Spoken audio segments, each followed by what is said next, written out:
Hi guys, it's Britt. I'm just going to go ahead and talk today about the practice it portion of the mnemonic device course, or mnemonic device playlist. And what I want to go over with you guys today is I just think the importance of mnemonic devices in learning. And I'm going to sing today. And I don't usually sing in front of my computer. Well, that's not true. I do sing in my office, poor Julia and Wendy.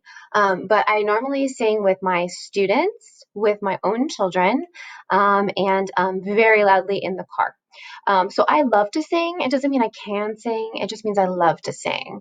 So it doesn't necessarily make me want to put this out on YouTube or the Employee Hub, but I think it's important because this is the practice it portion, and I want to show you guys that it's okay. Like, you can talk your way through songs if you have to. You don't have to sing them, but it is important for students to learn songs and learn mnemonic devices. And it's really high, really ranked on John Hattie. Mnemonics is 0.80, and that's everything. That's songs, that's movements, that's visuals, it's acrostics, it's verbal, anything that you can get them to remember things better.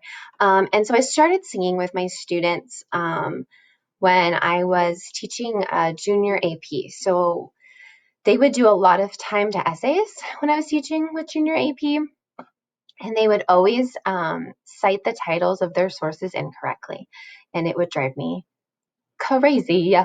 And we did them quite often to practice for the AP exam. And I would tell them, like, look, kiddos, like, it doesn't matter how great your evidence is and how great your writing is. Like, if you cannot cite something correctly, like, your credibility just goes so far down. And we have to get this right. And they're like, Miss Fingold, like, it's too stressful. Like, we're trying to remember all these things to put in these essays, and I just don't care what the title of the article is or how I cite it. I'm like, well, you need to care. So we came up with a song, or I came up with the song one night and then I taught it to them. And it's because I grew up in the 90s and I was a huge Backstreet Boy fan. I was also an NSYNC fan. I was more of an NSYNC fan than I was a Backstreet Boy fan. So if there's like judgment happening here, like, like, put it to rest for a little bit. Because if you're more of an NSYNC fan, then you can for sure turn this Backstreet Boy song into some kind of NSYNC song for your students later. But I did it to I Want It That Way, and it was really short. And it went something like this. You are my title, the one I'm citing. Yes, I know this may seem lame, but Bing wants it that way. Tell me why novel titles are italicized. Tell me why article titles are quoted. Tell me why I don't know why MLA is this way, but Bing needs it that way.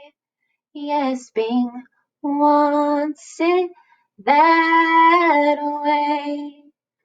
And it was fun. I taught it to them. We sang it back and forth to each other.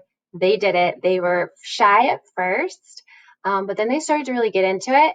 And then I think later that week, I assigned them in their teams to come up with a motion for each piece. And so what they did is each person came up with like some type of movement. So that's why you saw me. I can't even help it. I was like italicized, like I started leaning, and then like the quotes came up because that was like what they came up with. So it helped them remember, and come test time, they knew what to do when they had their source documents up and they were writing from them, whether they came from a novel or a book or a website or an article.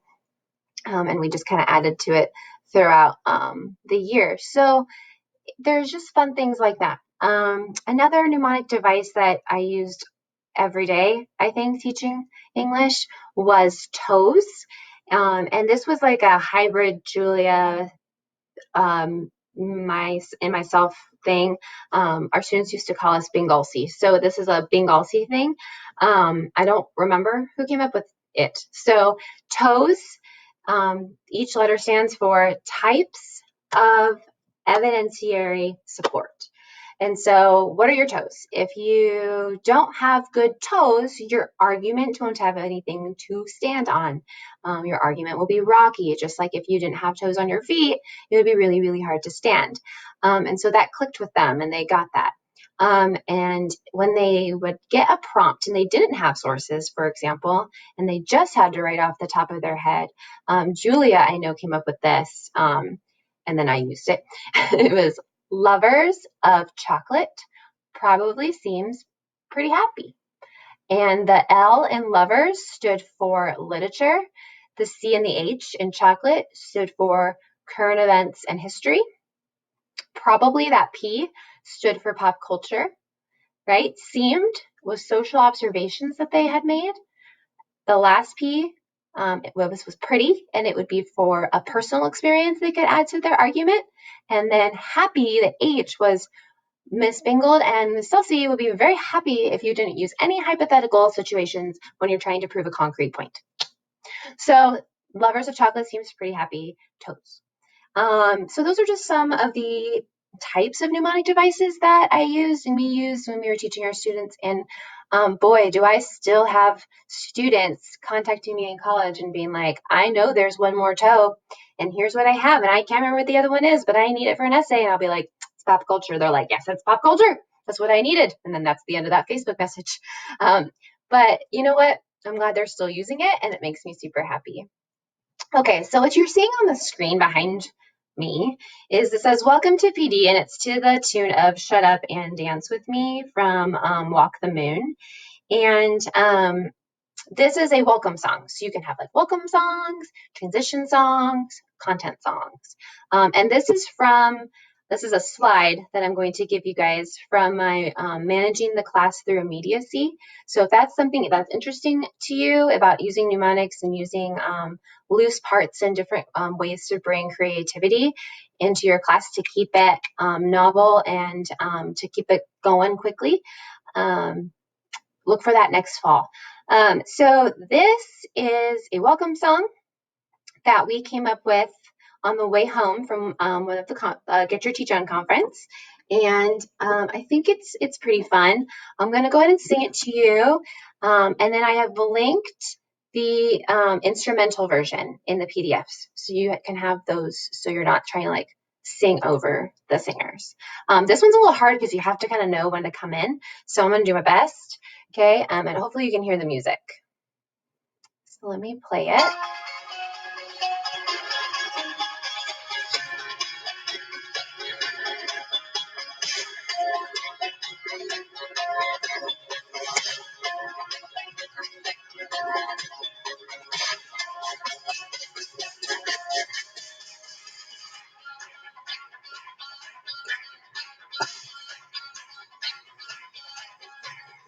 We are lovers of PD.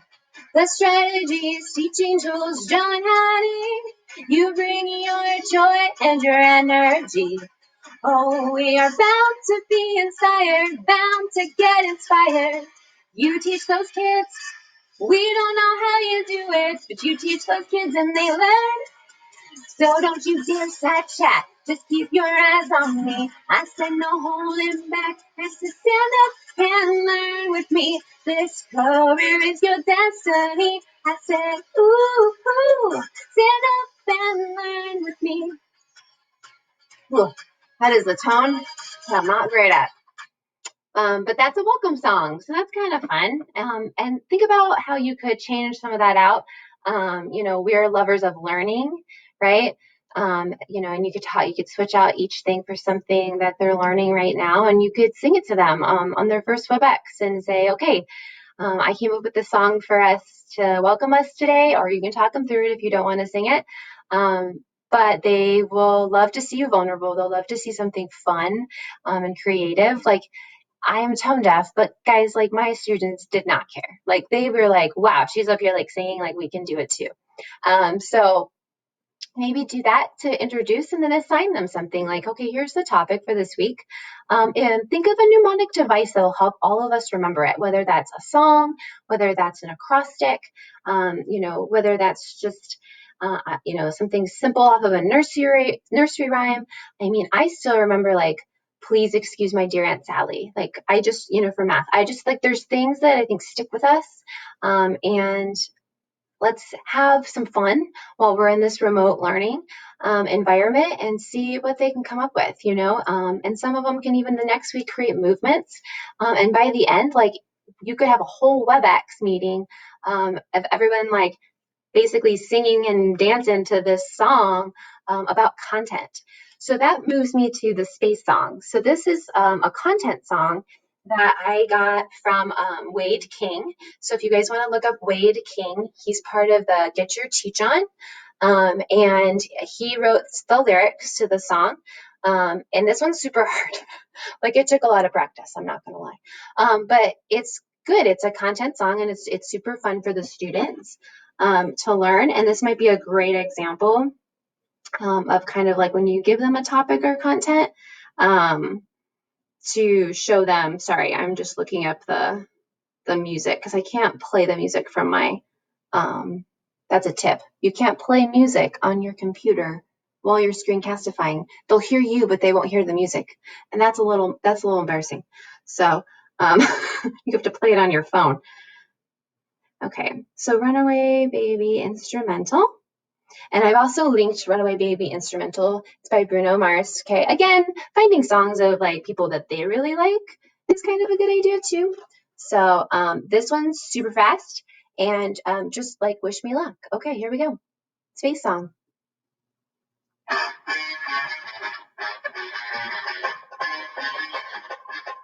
Looky here, what do we have? Another supernova probably blew off your hat. This is the big bang that started it all. Science and kings talking planets and stars. Well, looky here, we're talking space. We're talking planets that might never go away. Well, looky here, I'm with 6th grade. We're talking planets, stars, the sun. Oh, we're talking space. We got terrestrial, gaseous planets, sun and the moon. Neptune got a thermostat, just like a balloon. Uranus is chilly and turns a different way. Saturn got those rings like it's a big day. We're talking planets, stars, the sun, but wait, there's more to learn. We're talking space. All right, well, that's quite enough of that. Okay, so that's the space song, but how fun for your students to watch you do that. And now and some of you are like, Britt. But it's from a good place. It's for learning. And I hope that you guys have seen that like there's different ways to do it. From toes to the lovers of chocolate to please excuse my dear Aunt Sally, to songs that they know and they love. They know Shut Up and Dance. They know Runaway Baby probably from Bruno Mars. And then even a good old row, row, row your boat or Itsy Bitsy Spider with some lyrics changed out can be super fun.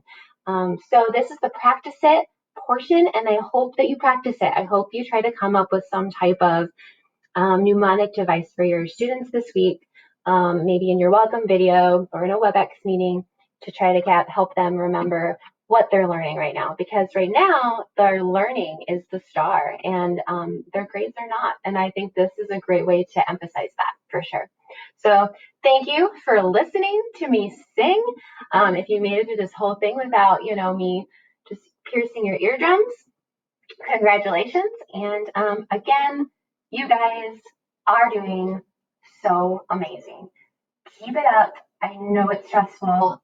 I'm stressed. Everyone's stressed. But you know what? Singing and dancing and moving can get that stress to go away. And so, I don't know. Stay safe. Have fun. And thanks so much. I'll talk to you guys soon.